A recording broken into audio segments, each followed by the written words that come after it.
Soccer's greatest ambassador, Matt Busby, at Buckingham Palace, soon after Manchester United's victory in the 1968 European Cup.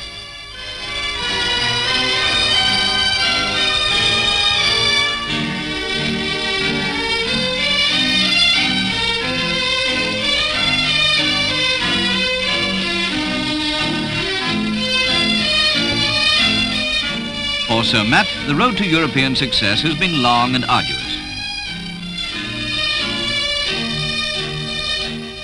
It started in 1956. A year earlier, the Champion Clubs Cup was introduced and Chelsea withdrew following Football League advice that extra games could create fixture congestion. Matt Busby politely disregarded this advice a year later, and his exciting young team reached the semi-finals. Having lost the first leg to Real Madrid 3-1, the two teams now meet at Old Trafford. There's a capacity crowd, and the Manchester fans soon realise that their heroes are up against the best club team in the world. The Masters from Madrid are on top form. Just look at the speed of number 11, Gento.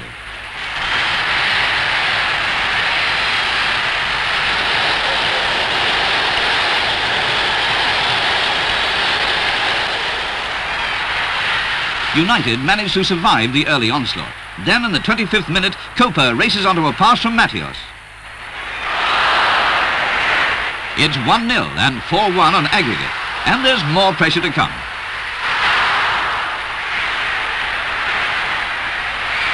Nine minutes later, Gento passes to Real, and the Spaniards score a second.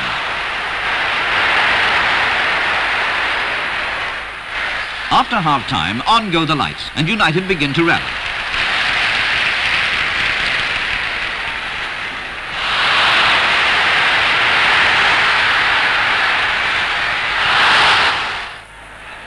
They're rewarded with a goal from Taylor. Three goals needed to level the aggregate score. The tension mounts.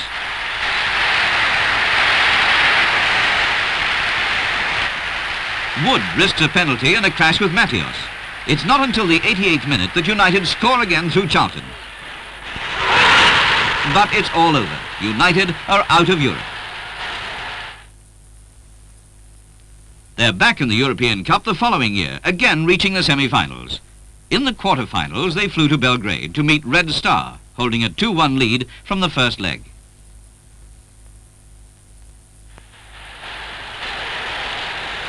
Although this match ends in a 3-3 draw, United play superb football.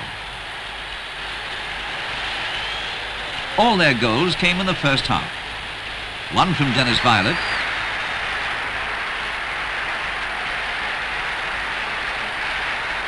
then it's Bobby Charlton.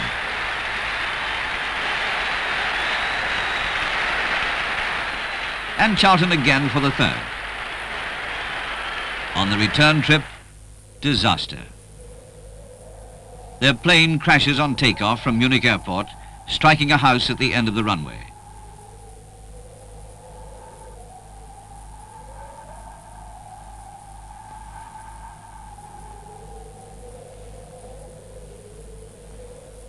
Players, officials and newspapermen lost their lives, and others were seriously injured. In 1957, with the maximum wage still in force, star players were creating interest abroad. John Charles was one of the early exports. He joined Juventus from Leeds for a record £65,000. And for the giant Welshman, European soccer had become very much a way of life.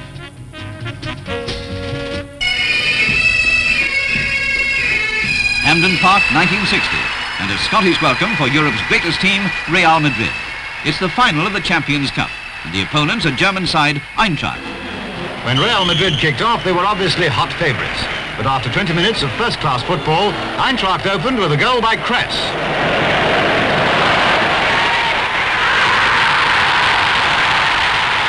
The European champions' reaction was quick and effective. Canaria's clever centre was tapped in by Di Stefano.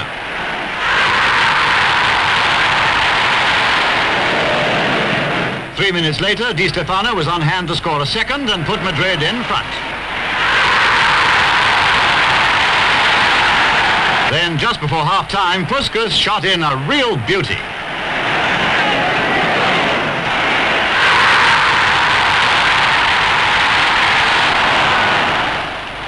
Soon after the resumption, the penalty for Madrid is taken by Puskas.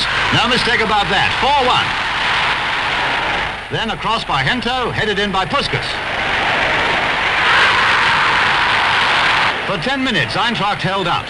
Then Puskas gave another exhibition of how to shoot goals. 6-1. Though already overwhelmed, Eintracht presently came into the picture with a goal by Stein. Real Madrid, who notched to 7th, have won the cup since its inception, and now won it for the 5th time. In spite of Eintracht's final efforts, a 3rd goal. In 1961, Spurs did the Cup and League double. A year later were semi-finalists in the European Cup. Opponents Benfica had won 3-1 in Lisbon, and Tottenham's hopes of reaching the final looked slim. Bobby Smith kicks off, and Spurs, all in white, are quickly off the mark against the holders of the European Cup.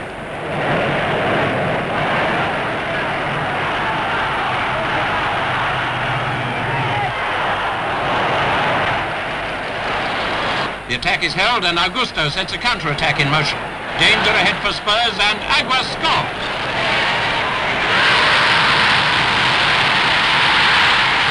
Spurs take action at once. Smith to Greaves, and it's in the net. But Spurs fans cheered too soon. The ref consults a linesman, followed by protesting Spurs players, but in spite of all protest, he rules it offside. Spurs try again.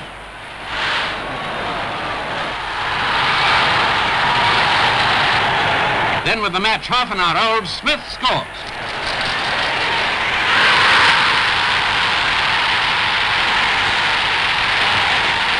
Benfica kick off. The whole of White Hart Lane tense with excitement. After all, it was only half-time, and Spurs still had a good chance of reaching the final.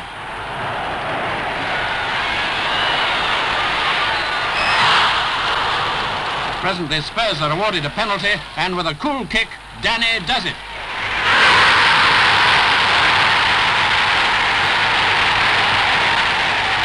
Spurs, now only a goal behind on aggregate, fought like lions to the last.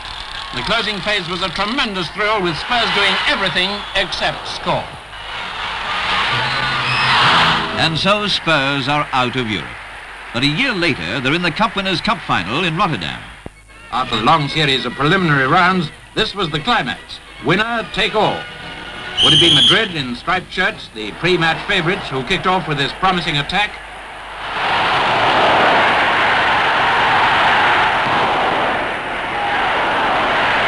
Or would it be Spurs, who find themselves every man Jack, or should I say Jim, in fabulous form?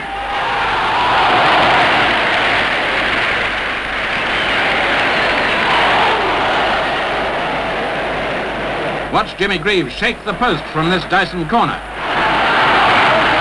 A minute later, and it's Greaves again to give Spurs that all-important lead. That was the goal, that was. It certainly inspired the Spurs to even greater efforts. White notches goal number 2. Madrid's half-time pep talk brought an early reward. Fullback Henry punches out a certain winner, but Kolar scored from the resulting penalty.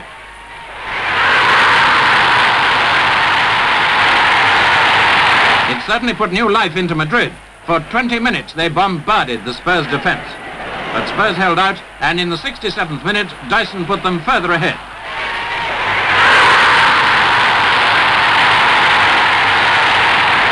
Spurs were playing like the real champions they most certainly are. Greaves made it 4-1. Finally, Dyson made it 5-1. What a game.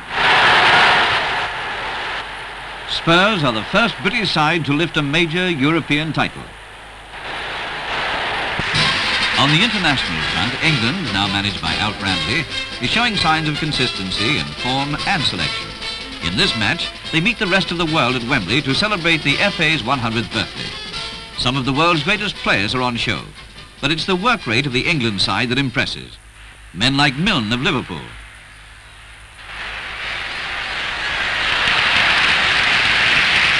Bobby Moore and Eastham of Arsenal,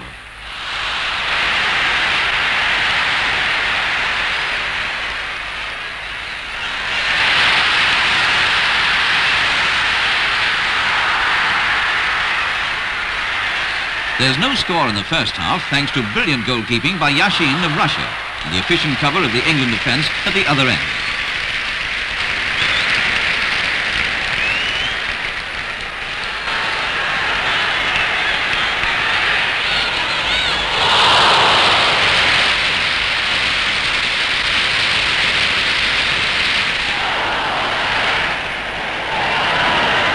Now it's Soskic in goal with Ezequire, Baxter, Puskás and Zähler on the field.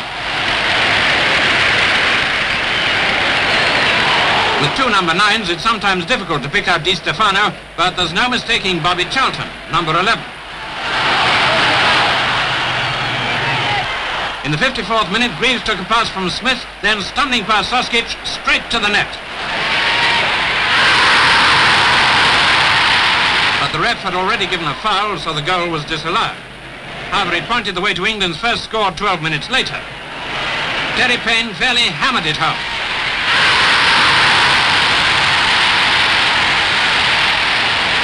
You couldn't expect the world to take that lying down. Dennis Laws got it inside right to Hento, and the Spaniard centres. A dangerous moment, but it's cleared safely.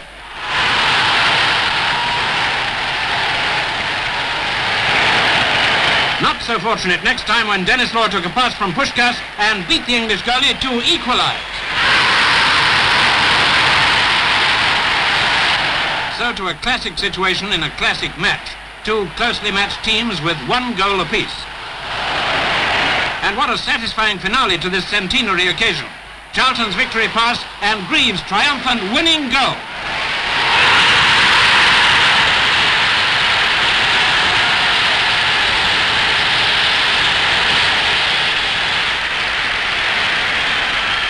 In 1965, we said farewell to the world's most illustrious footballer, Stanley Matthews.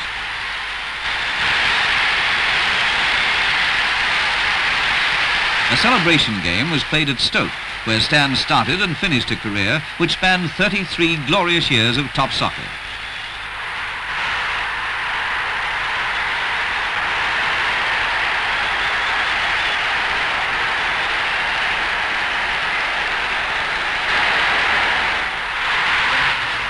Another London club are in the final of the European Cup Winners' Cup.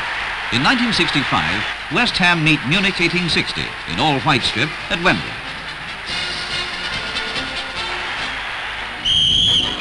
West Ham kick off before a record crowd for a floodlit match in England. It paid a record sum to watch it, but it was worth every penny. In fact, it was one of the finest displays of football Wembley has ever seen. After beating the cup winners of 4 European countries, this is how West Ham said about the Germans.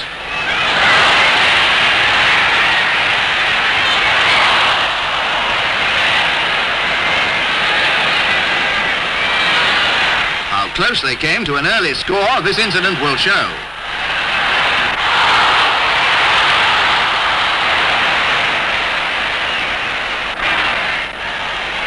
This is how the Lions of Munich replied, roaring into West Ham's defence.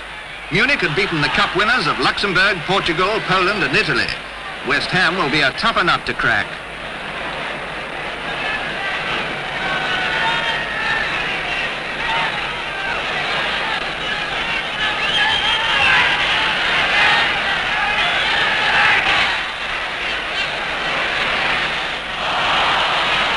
After the interval, the Hammers showed us the power and precision that demolished the cup holders of Belgium, Czechoslovakia, Switzerland and Spain.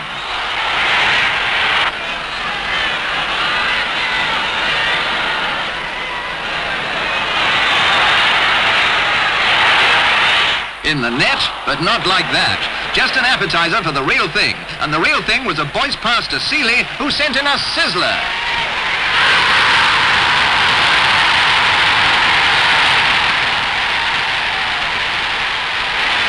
The Germans call their goalie Ruddy the King, but even a king can tumble. Less than 2 minutes later, West Ham were to send him toppling for the second time. A free kick taken by Bobby Moore, and Seeley's there again to send it on its way.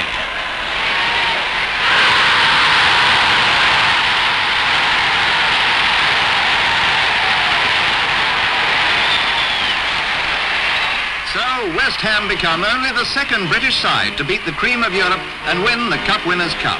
A fantastic performance.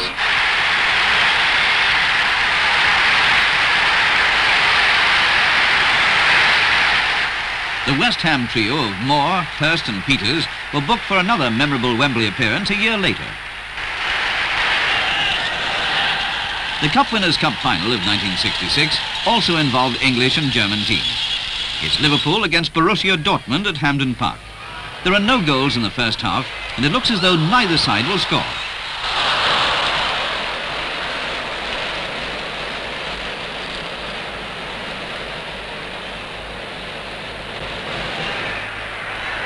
Then World Cup ace Ziggy Held accepts an Emmerich pass and rifles one home.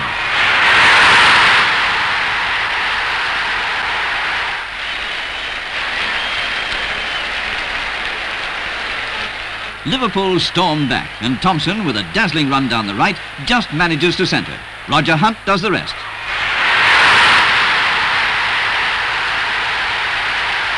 It's 1 each, but for the jubilant Liverpool supporters, extra time brings disappointment. Bill Shankly's men are beaten by an own goal.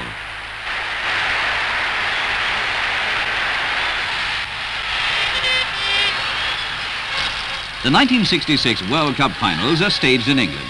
16 nations, 10 from Europe, and we as the hosts desperate to recapture lost supremacy.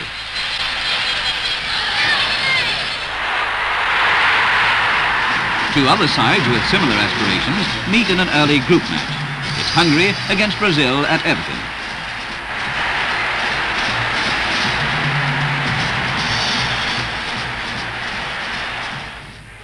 Hungary race to an early lead. Benny is the scorer.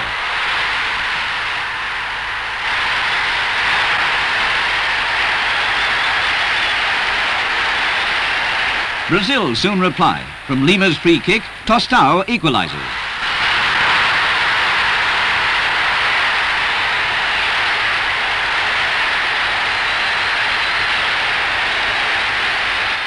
But now Hungary attack, and Benny almost scores a second from close range.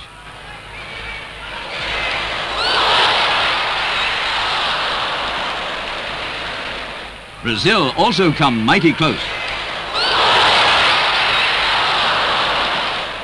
After half-time, Hungary again take the lead through Farkas.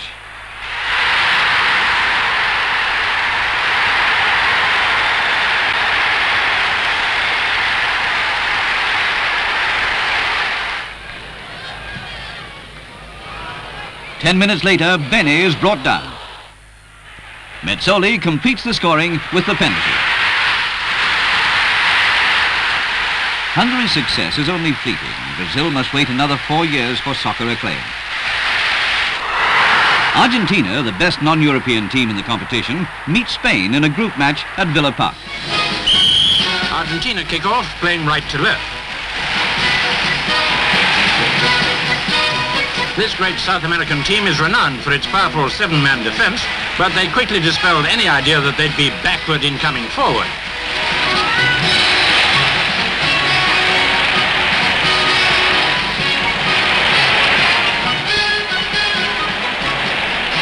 As for Spain's attacking technique, it lacked much of Argentina's coherence.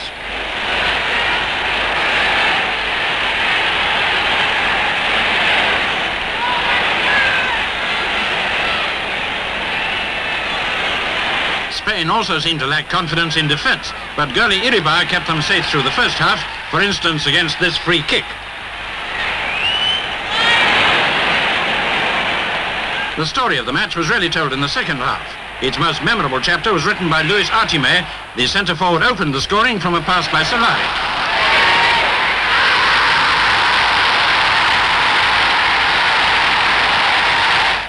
Seven minutes later, Spain had a shock for the South Americans. A centre from Suarez, sent home by Martinez.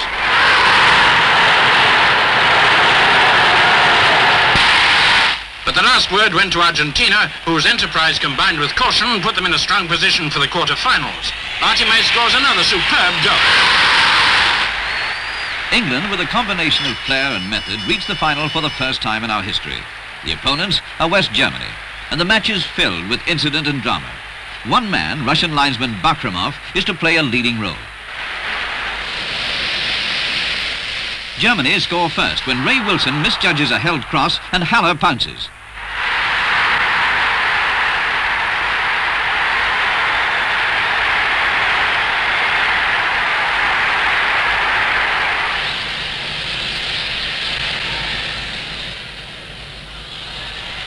England comes storming back. 5 minutes later, Moore is fouled by Overath. The England skipper takes the kick himself, and clubmate Hurst meets it perfectly.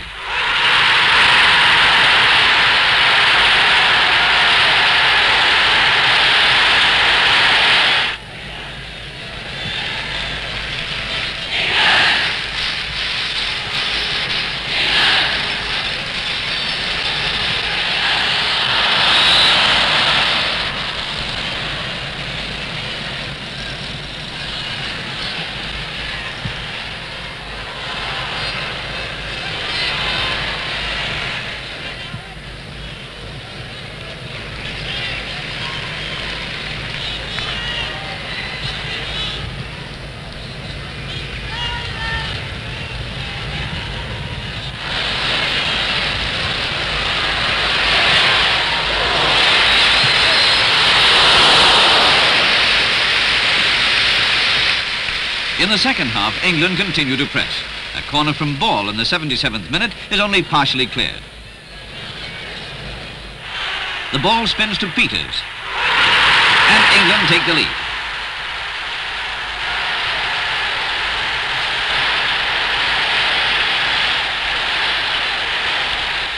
The World Cup is now in our grasp. Then, with seconds remaining, a harsh award against Jack Charlton. The ball is hit into the goal mouth, and at this point, watch the Russian linesman. Has he spotted an infringement? Bobby Moore is appealing for handball. But the flag is dropped and Weber has equalized.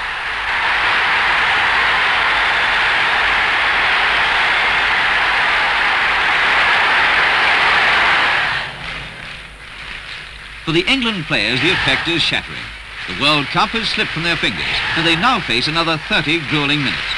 But with the inspiration of non-stop Alan Ball, England still look the better side. It's Ball's pass to Hurst that brings England's third goal. The Germans protest that the ball has not crossed the line. But the Russian official this time is positive. It's a goal. Now let's see it again from another angle.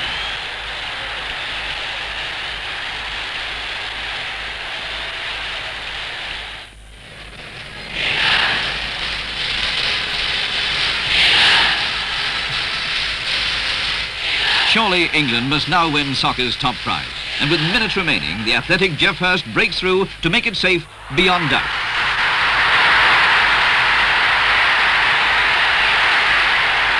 In a highly competitive world, England are the masters. And the delight and the effort of becoming world champions is clearly evident.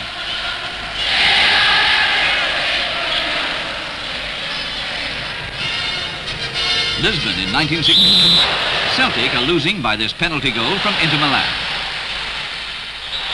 It's the European Cup final.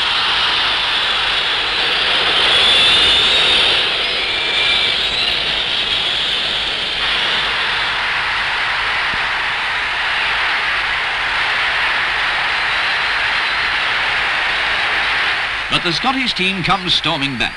They equalise with a hot shot from Gemmell.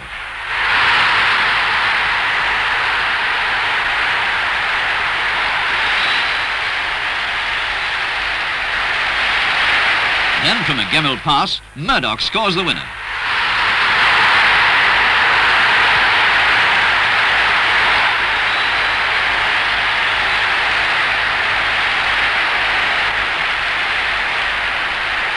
Celtic become the first British club to win Europe's top honour. 1968 was a good year for Matt Busby. His team, Manchester United, are at last in the final of the European Cup, meeting old rivals Benfica at Wembley. Benfica in white kick off into the second half. No score in the first, no sign yet which way the pendulum would swing.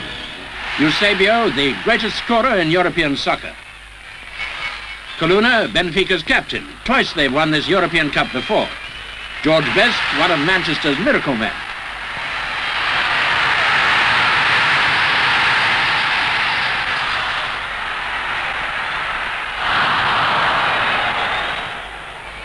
That Quirin getting pretty close. And now England's record-breaking scorer, Bobby Charlton, is to break the stalemate. A high pass from Sadler, and Bobby's head snicks it home.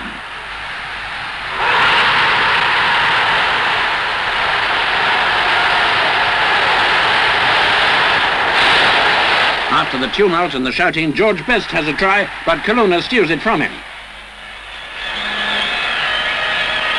Could be trouble for United.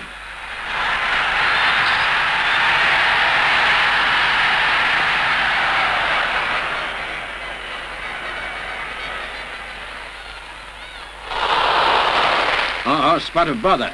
Referee Low Bellow sorts it out. Charlton's worried. Best has been injured.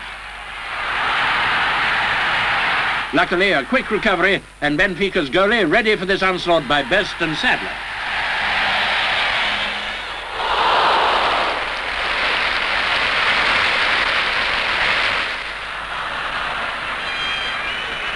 Centre-half Bill Fowkes as Benfica advance.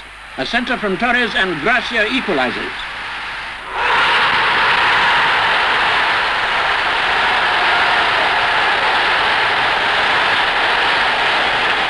So at full time, it's dead level. But exhaustion is no reflection of United's determination. Here's the sequence that writes their golden chapter in the records. 3 goals in 8 minutes. Number 1, Best takes his time before driving it home.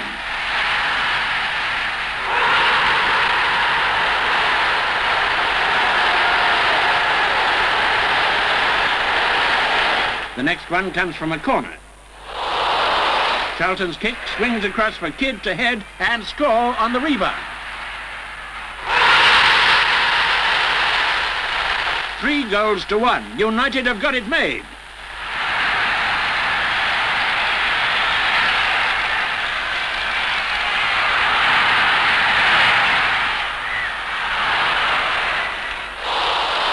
But there's still another, and it's number 2 for Bobby Charlton.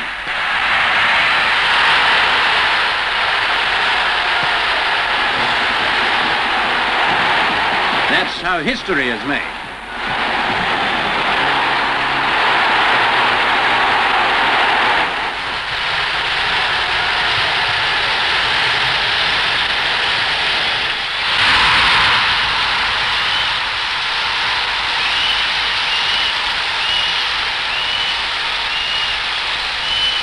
Football League clubs were now at the forefront in Europe, and further major honours are to fall to Manchester City, Newcastle, Arsenal, Chelsea and Leeds. With England world champions and Ramsey knighted, sights are set on the Mexico World Cup. Lack of goals had become a problem, as can be seen from this match against Bulgaria at Wembley in 1968.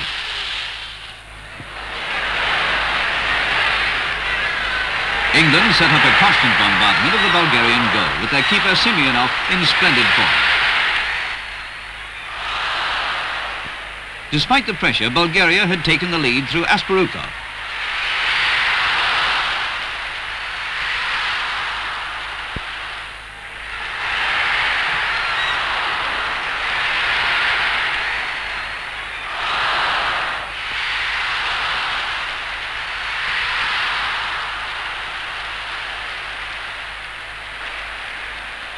England could have scored a dozen, but in the end had to be satisfied with this solitary, if magnificent, goal from Geoff Hurst.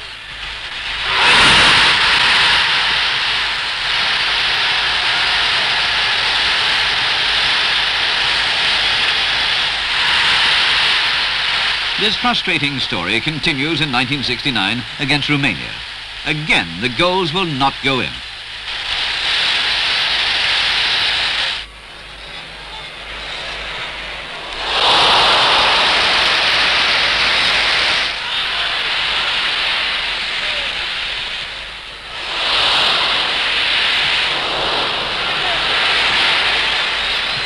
Finally, it's a defender who breaks the stalemate.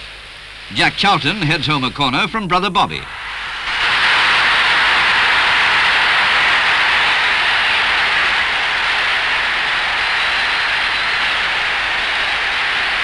But that is all. In the 74th minute, Jack Charlton handles.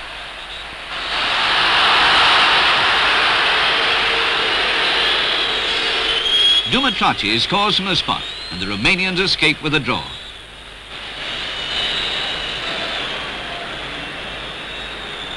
In Mexico, it was a different story.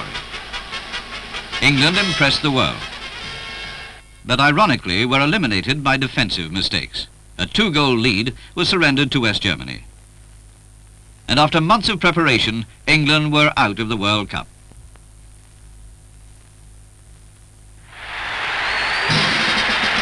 Back home, the target becomes the World Cup in Munich. The first step is against East Germany at Wembley in November 1970. With 4 successive victories and 16 goals to nil chalked up, the East Germans were worthy opponents. But it didn't take England long to prove they're still a force to be reckoned with in world soccer. The scoring began after 11 minutes. A clearance covering 3/4 of the pitch found Jeff Hurst. A quick pass, and Francis Lee ran round the defence to put England in the lead.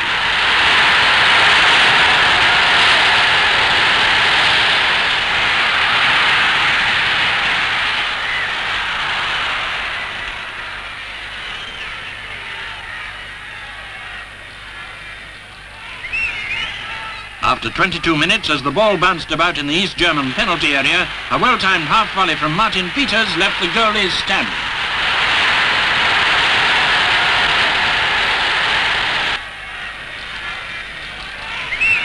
The East Europeans mounted some strong attacks, but Peter Shilton proved a worthy successor to Gordon Banks.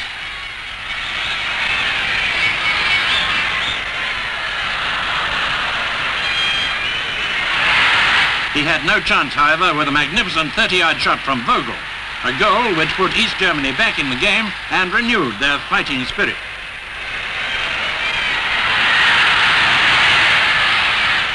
The visitors were ever defiant, but by the second half, England had taken complete control. It was a fine exhibition by both teams, and refreshingly, there was hardly any foul play.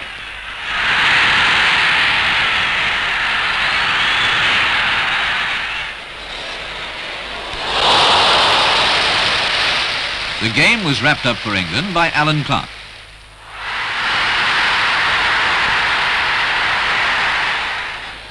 And we could have scored more.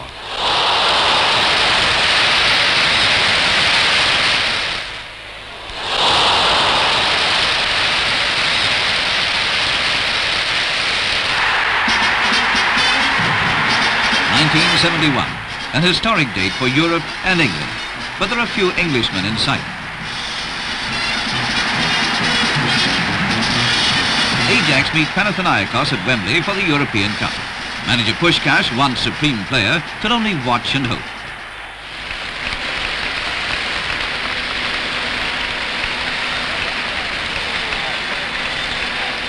But his side are no match for mighty Ajax. The Dutch team sweep into the attack, and after only 4 minutes, Kaiser centres and Van Dijk heads home.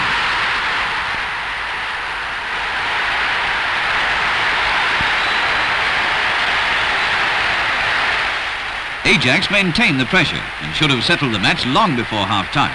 But it was late in the second half before another goal came, scored off a Greek defender by Hahn.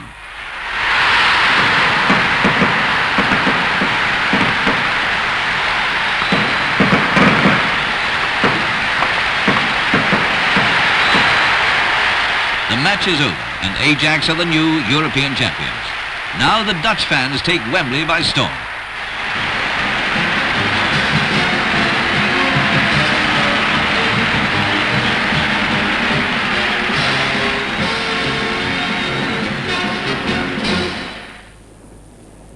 Finally, the officials clear the stadium.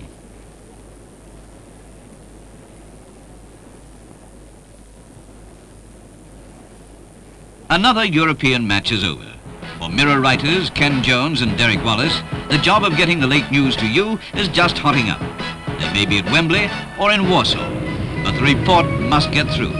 The pressure is on to beat the deadline.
Less than 8 hours later, you, along with millions of other readers, capture all the action in the columns of the Daily Mirror.